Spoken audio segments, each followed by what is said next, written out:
welcome to It Is Here podcast. I have William Bundrant here with me as a guest. He's a career pilot. He's a owner of a private airport, and he's 84 years old, in incredible health and very active.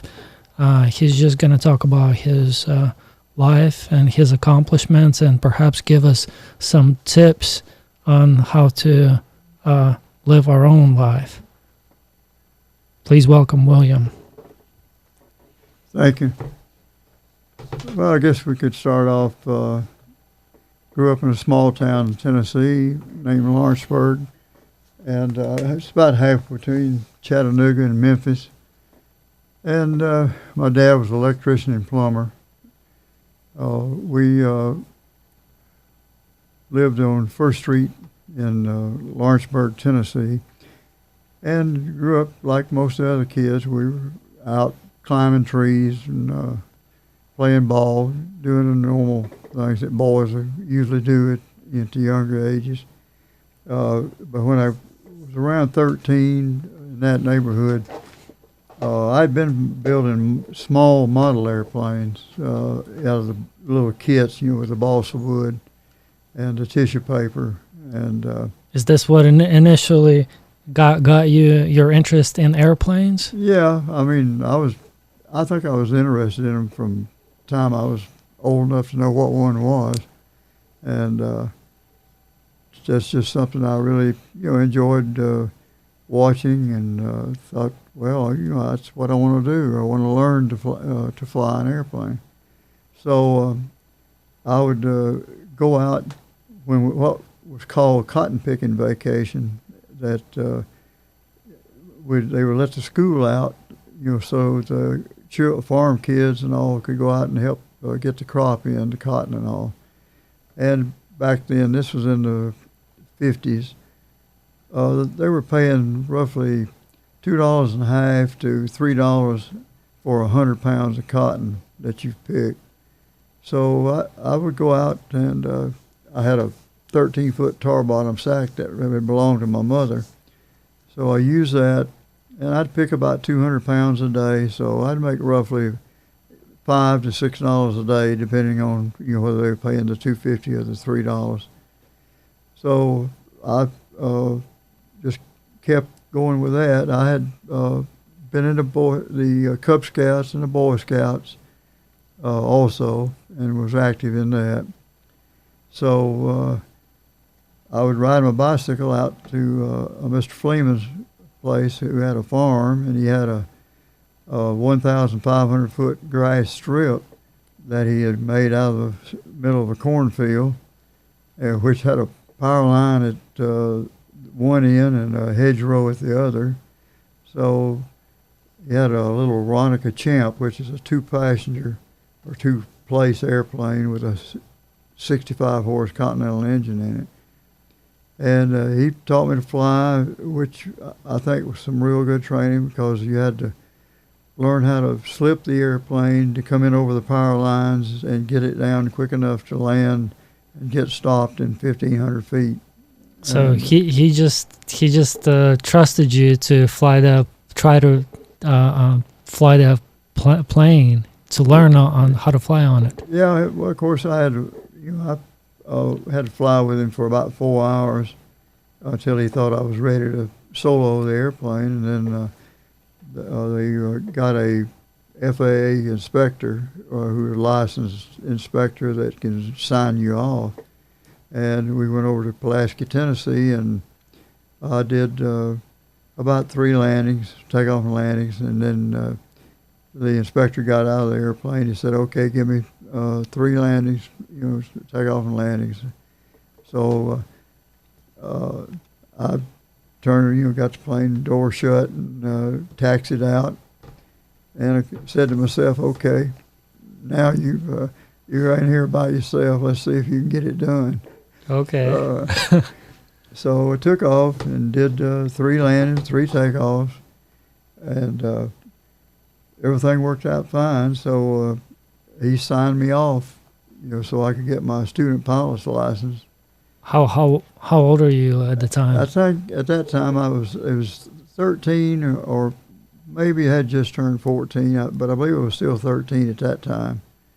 And so I would continue to either mow yards, sell newspapers on the street, pick cotton, whatever it took.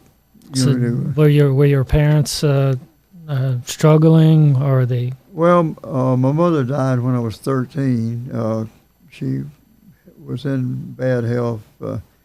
I think they determined it was a brain hemorrhage or something. But so from 13 on, I was pretty much on my own. I mean, of course, my dad, he did what he could. I had a younger sister, and she had to go live with one of the aunts of my father. So we just two guys left in the house there, my dad and myself, and I continued on. I had gotten in the band, the marching band at the high school, and had learned to play a trumpet. And I had, before that, had played the bugle in the Boy Scout camps and all. So went through the 4 years there and graduated with a pretty good score and all. And I told my dad, I said, Dad, I want to go to college, And he said, son, that's a real good idea. There's the door. So, and I knew he didn't have the money to send me to college. So I packed my little suitcase up and got out and hitchhiked from Lawrenceburg to Johnson City, Tennessee. How far is that? It's probably about 300, I guess about 300 miles, something like that, 250, 300. It's on the northeastern tip of Tennessee. So you just got up and went? Yeah, just got out. He took me to US 64, which is about 2 blocks away, and wished me good luck.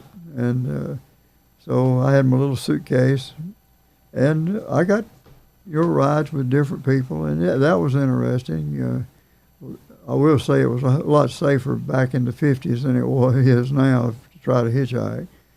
But I got up there and had a letter of introduction to a man that owned a newspaper in Johnson City, because the scoutmaster, he and his brother owned the Democrat Union in Lawrenceburg.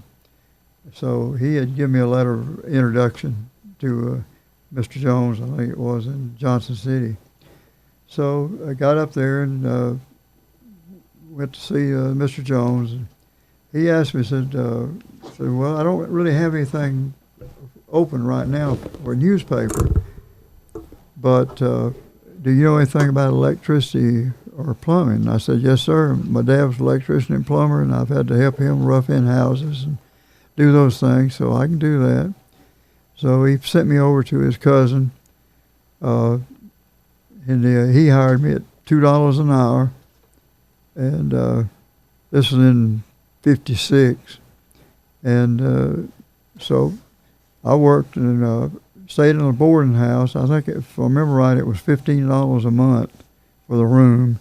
Wow. And that's incredible. Yeah.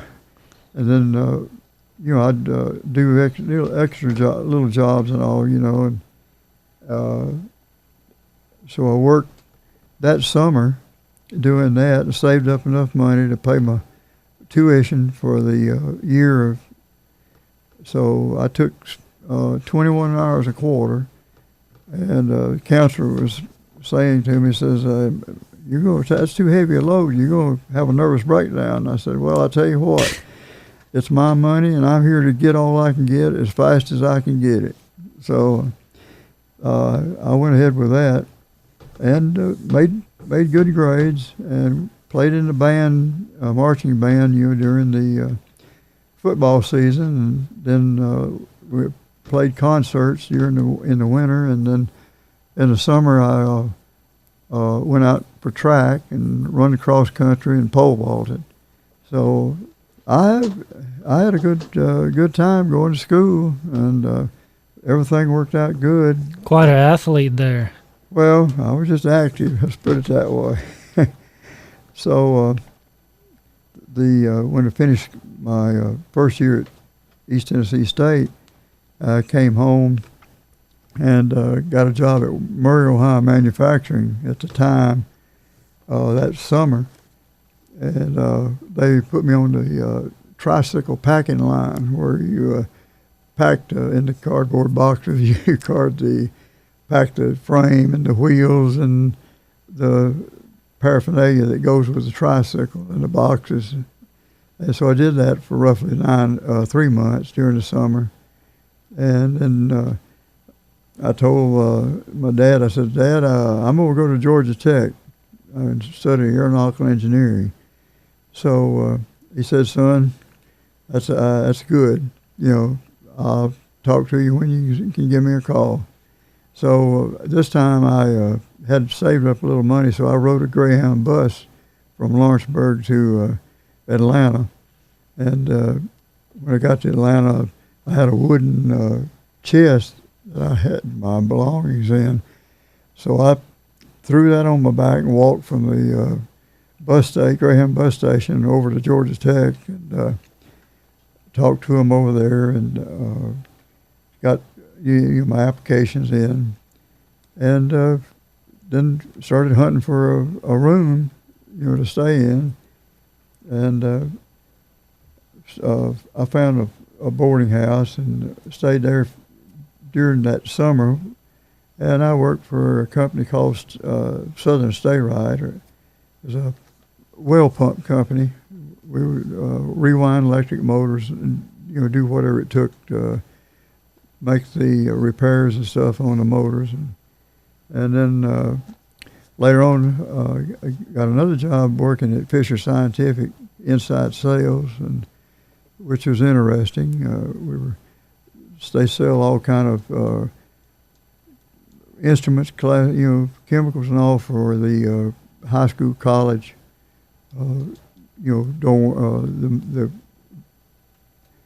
things that they're teaching in those different subjects. And then I had, after my mother died, I asked my dad, I said, I want to join the Army Guard that's out there because, of course, that was some extra money. So I got in the Guard, and we went to summer camp at Fort Stewart, Georgia, Savannah, and come through that when, of course, for a 16-year-old boy getting to drive an M47 tank that's got a 12-cylinder air-cooled Continental engine in it, which got about 4 gallons to the mile, and had a 30 caliber machine gun on the bow and a 50 caliber on the turret and a 90 millimeter cannon on the turret. And there again, of course, for a young boy, I mean, that was better than cowboy and Indians. So went to summer camp that summer, and then come back and worked, and I rode the Greyhound down to Atlanta, as I said, and carried it over to the dorms and got registered in the dorms, and then I worked at these different jobs that I could get, and took as many classes as I could take. There again, of course, I was having to pay out-of-state tuition, and everything was a whole lot higher.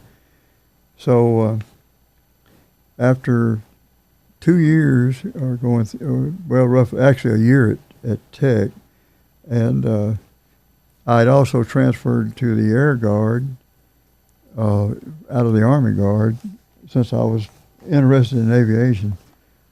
And there again, when I got to Dobbins and was checking to see what I could be put into, the guy happened to ask me, did I know anything about music and all? I said, well, yeah, I played trumpet in high school and my college and all.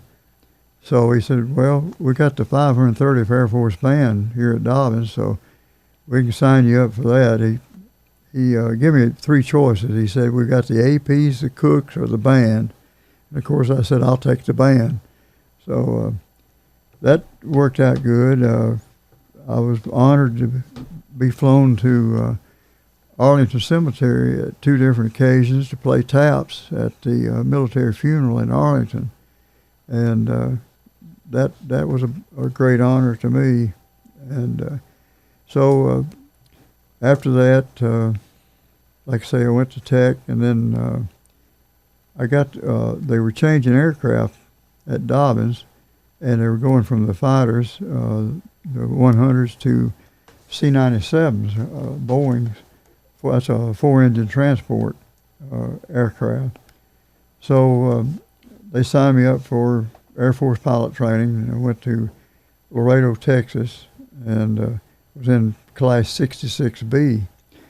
And I was, and another guy, we were both guard people, and they had 24 Air Force Academy graduates in our class, or we were in their class, however you want to term it, and one Army Academy graduate.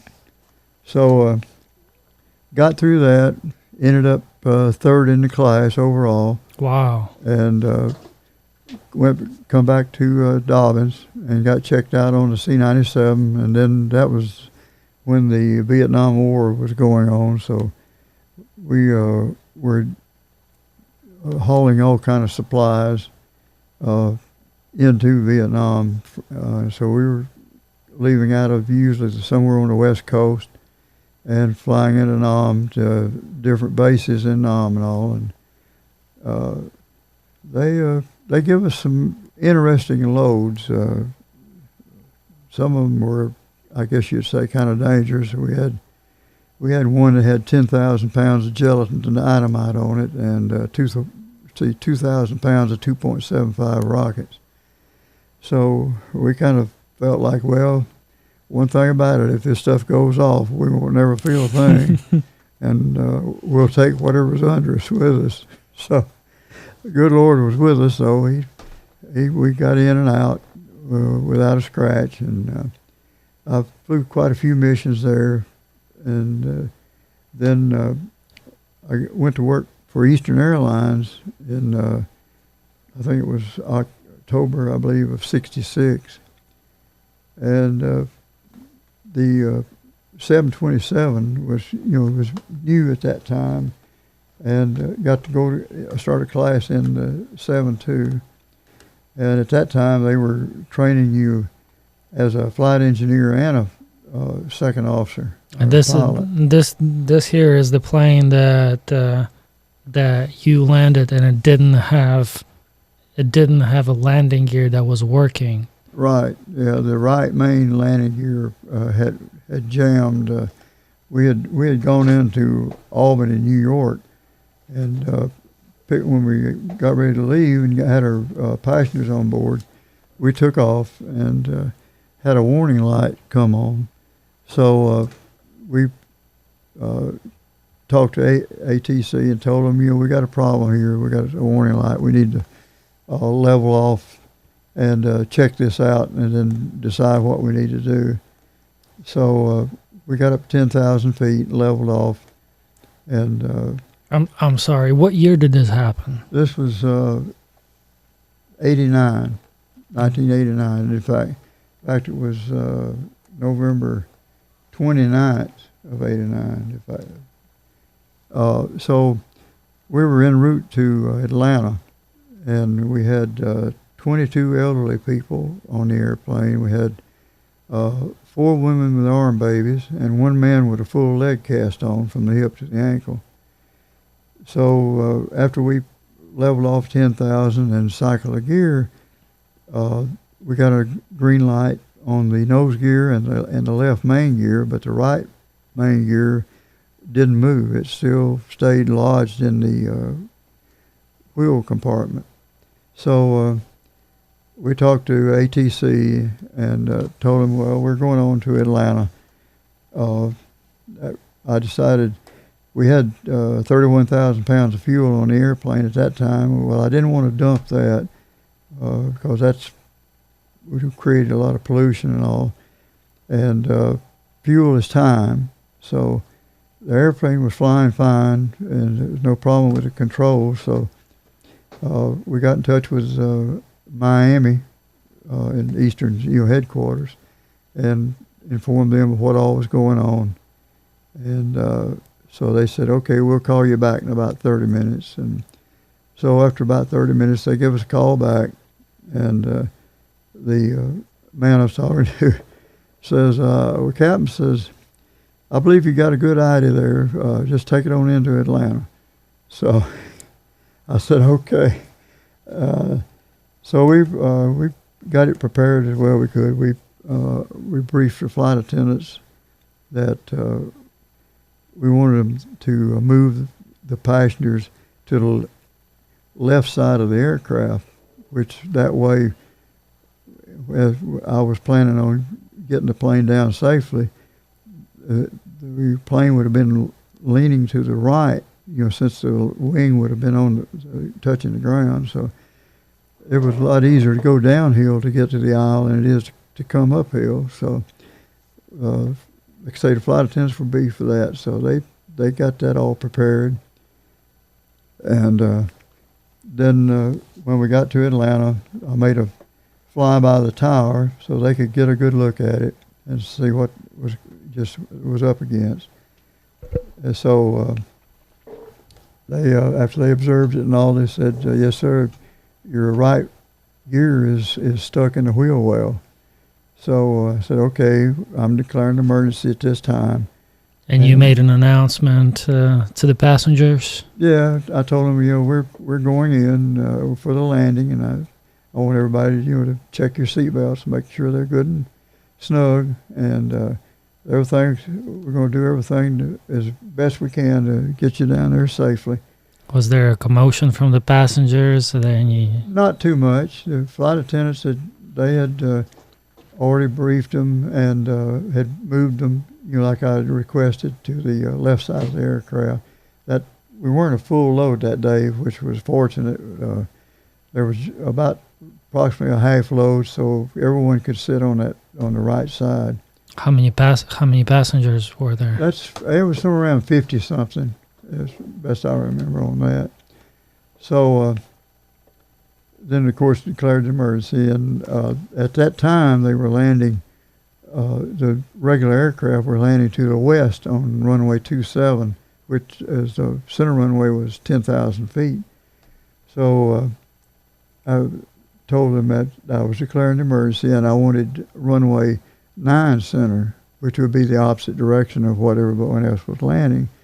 And because the wind was out of the northwest at about 15, some gusts up to 20 miles per hour. Now, with all this technical information, pilot-related knowledge that was going through your mind at the time, did you have any feelings of doubt that you would be able to land the plane? Were you fearful at all? No, I was concentrating, and I knew I could put it down. And the reason I asked for the runway 9, there were 2 reasons. One is, since the wind was out of the northwest, by landing on runway 9, if the right wing had caught on fire, it would have been blowing the flames away from the airplane instead of into it. So that was one of the reasons. And the other reason was, with a left crosswind, I could come in with the left wing down, which you would do normally when you've got a crosswind to stay aligned with the runway. So that gave me, 2 benefits there. Plus, by landing on the left gear, that I could hold the right wing up longer before I had to let it down, where it lost enough lift that it would start scraping the ground. So, we made the announcement, just everybody be sure you're buckled up, and we're going in for the landing now. And so, of course, I said a few prayers on the way to the runway. And I said, Lord, help me do this one right. So anyway, we touched down on the left gear, and it was so smooth that I didn't even feel the tire touch the runway. And then, of course, when the right wing started to settle a little bit, I knew, well, okay, we're on the ground. So I went, full control with ailerons to hold the right wing up as long as I could, and kept it aligned with the runway. And we got it stopped, relatively quick. And I also had already briefed the flight attendants that I wanted everyone out the aft air stairs if we didn't have a fire, because that way the people had a handrail to hold on to it and just walk down the stairs, so there's less likely anybody getting hurt and trying to get off the airplane. So that's what we did, and everything worked great. And some of the passengers, when they were coming off the airplane, I remember one little lady told me, says, "Sonny," says, "that was the smoothest landing I've ever been on." So I told her, I said, "Well, thank you, ma'am. I appreciate that." So it all worked out real good. And then, of course, we had the debriefing with the FAA and the NTSB, and we got everything straightened with them, and everything after that, it was all... When we had talked before, and you told me about this story, you said that one of those agencies worker tried to press on you initially during that debrief or that. Right. Well, he was asking questions why I wanted to land with a tail wheel. I mean, with a tail wind, and then of course I explained to him what my reasons were and why I did that, and then he said, "Yeah, well, that's a pretty good idea."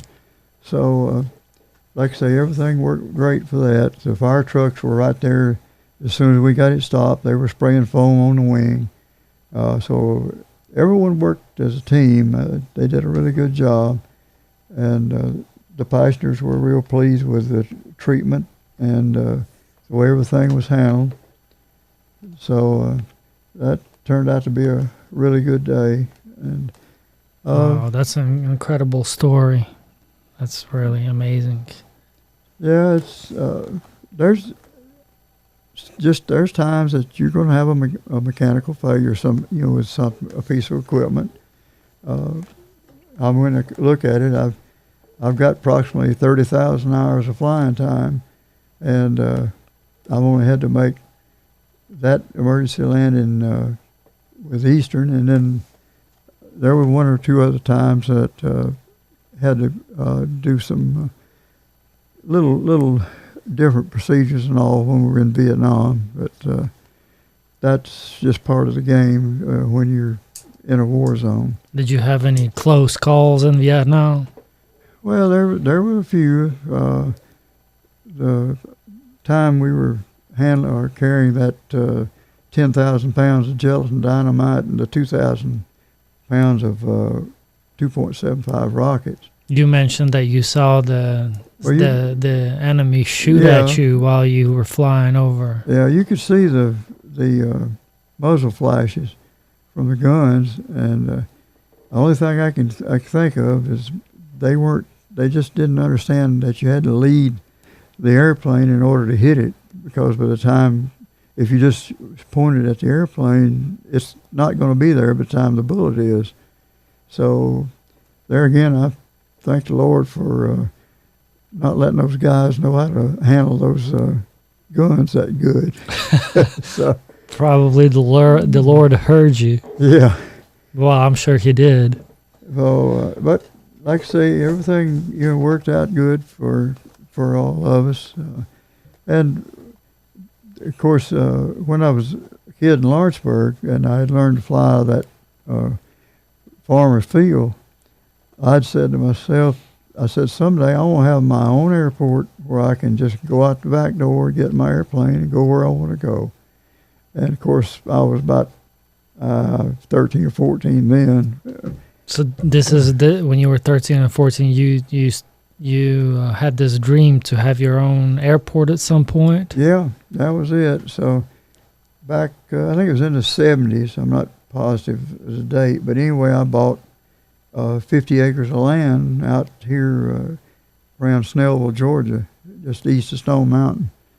It was a farm, and I put in a runway. We got 2,800 foot of runway, grass strip, and then during that time in '85, they were remodeling the Atlanta airport.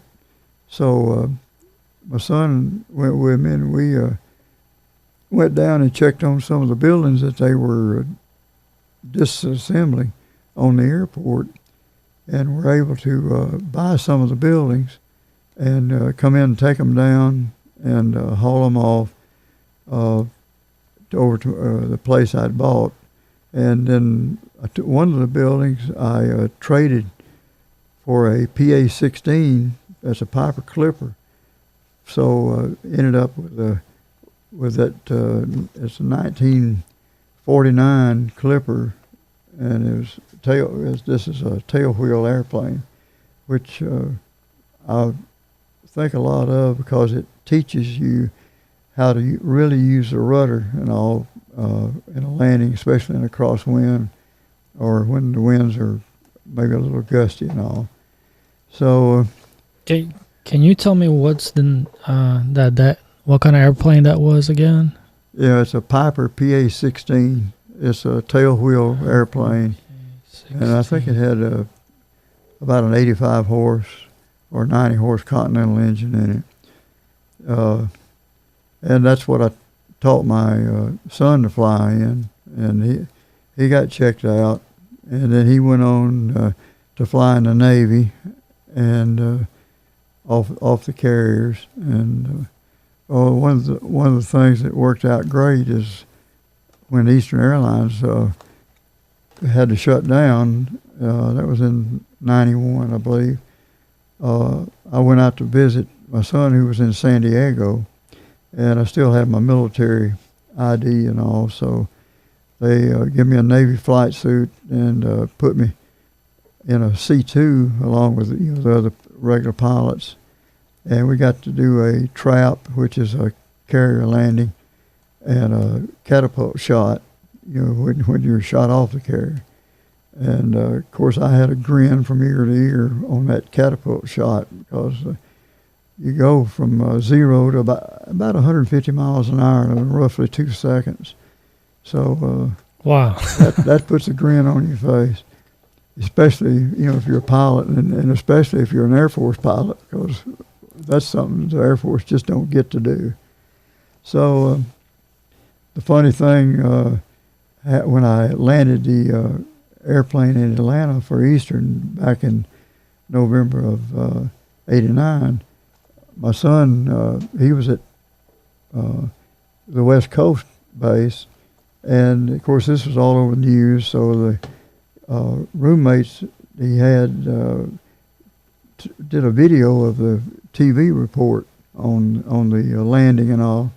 And so they didn't say anything. And when he come in off duty, they just said, "Hey, we photographed it. Run a copy of a plane landing with one of the gear up, in Atlanta. So you need to look at it." So he watched it and all, and he said, "Yeah, the guy looks like pretty good and all." And they asked him, said, "Well, you know who the pilot was?" And he said, "No, I don't have any idea." He said, "Well, that was your father." Wow, so you didn't know? Yeah, he didn't know until they told him. And they said he kind of grinned and says, "Yeah, looks like he did a good job." He was proud of you. Yeah. So they kind of had a little fun out of that. But everything has always seemed to work. When one door closes, another one opens, and I'm really thankful for that. And things have worked out really well with the airport that I've built. I've been able to park a lot of airplanes, and the younger guys have learned to fly, with a tail wheel airplane, which there's not that many of those left right now that you can actually rent for training. Mm-hmm. And I guess I'm prejudiced toward the tail wheel because it's a little squirrelier than tricycle gear, and it takes a little bit more finesse and all to put it where you want it. And that, to me, is good training for any kind of problems you would ever run into, when you are doing the flying. So that's it's been great, and I still enjoy flying and all. The one thing I want to bring up, when I was a child, and I was interested in flying. My dad, he was a good man, and he, like I say, electrician and plumber, but he smoked and he drank his beer, and I'd hear him coughing at night, and I just decided, that stuff can't be good for you. And this is getting to how healthy you are at the age of 84. Perhaps you can give some advice of what motivated you to not smoke and drink and all that. Well, of course, watching what it was doing to my father, and I decided, when I was young, that I'm just not doing that. It's just not good for me, and I wanted to fly. So I never did smoke or drink, and now at 84, I don't take any medicine. I don't wear glasses, and it's some of these 40 and 50-year-olds, they kind of have a hard time staying up with me. So, I'm thankful for that, for giving me good health, and I'll be 85 in October, and I go out every day and do whatever the work needs to be done, just like I was still in my 30s and 40s. So I'm thanking the Lord for that. Can you describe your daily routine? Well, it's usually and your diet. Well, diet, is usually most of the vegetables, a lot of those, and I eat some meats and all, but usually a pretty good amount of vegetables, and garden type, turnip greens, spinach, lettuce, tomato, onions, radish, just whatever the meal used to be a lot of. You saw more back in the 40s and 50s. And where people had their own gardens and all, and so that's just give you a chance, I think, to have better foods and of course better health. But and I'm proud of my son. He's 63 now, and he doesn't smoke or drink either. So he's in good health. He does medevac flying now, so. He's had a lot of experience and had done a good job, and I'm real proud of him. So that's kind of rounds it up for what all's going on. Everything here at the airport, at Lenore Airport, it's staying pretty busy. I look forward, to Lord willing, for about another 20, 30 years.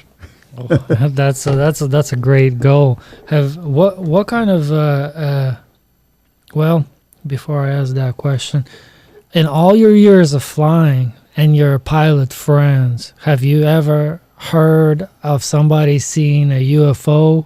Or what's your take on that? Do you believe in UFOs? Well, there have been some sightings of things that you couldn't explain, and I'm not going to stick my neck out and say it's a UFO, but there's possibilities. I mean, think about it. If we're going to the moon and Mars, there's nothing to say that there could be somebody else out there that the Lord developed on another planet that we don't know about. So I try to keep an open mind on that and just see what happens. What kind of advice would you give somebody who has big dreams but is struggling and from a challenging financial background? Well, I'll say just like I did, I had to earn every penny I got, and there were times when I had had to really scratch and in order to get the money. But the thing is just don't give up. You may get delayed, may have to stop for a while, and maybe earn some more money or whatever it takes if you can get some kind of scholarship or something. But the main thing is just don't quit. You got to keep on and be determined to reach your goal. And I truly believe that also is one thing that helps your mind and helps you to be more healthy and just in general terms, because you're at least you're keeping your mind active, and you're trying your best to accomplish what your dream was, when you were a younger person. What keeps you motivated to stay active every day? Well, like I've said before, I'm a totally firm believer that by being active, doesn't matter if you're retired or not, but if you're retired, don't just sit down and watch TV and read a book and things of that sort. You got to keep moving and keep your mind going with challenges, because that's what keeps your body active. And your body wasn't designed to sit in a chair. So that's the best advice I can give, is just be active and be determined to reach whatever goals it is that you've set. That's good advice. Were you, I believe you're married for a good number of years. Can you give some people who want to have a long, healthy marriage some advice on that topic? Well, one thing I guess is don't argue with your wife too much. But I was fortunate. I got a really good Christian woman. She lived to be 84 when she passed away, and we were married for 63 years, 6 months and 8 days, and had a good relationship. Of course, she didn't smoke or drink or anything. A good Christian woman, like as I said, and we've been blessed with all that. William, I'm really grateful you just found the moment to sit down with me and talk about your life and give all this really useful advice for people who will find it useful. Thank you so much. I really appreciate you. Yeah, well, you're very welcome.